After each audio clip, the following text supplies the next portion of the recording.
Italian পাস্তার একটা healthiest version আমি আজকে আপনাদের বলছি। সবজিগুলোকে প্রথমে ভালো করে ভেজে নিতে হবে।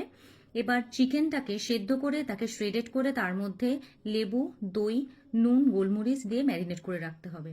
সেমোলিনা পাস্তা নিয়ে সেটাকেও সেদ্ধ করে নিতে হবে।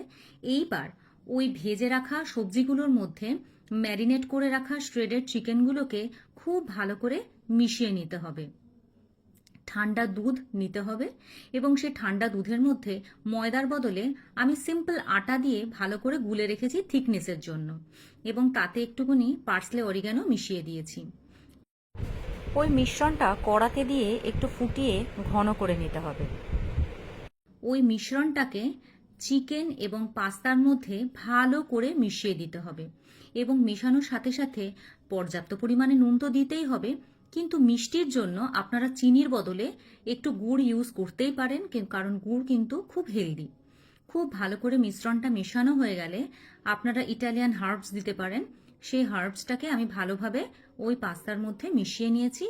তাহলেই রেডি হয়ে গেল আমাদের Italian pasta with white sauce in healthiest version.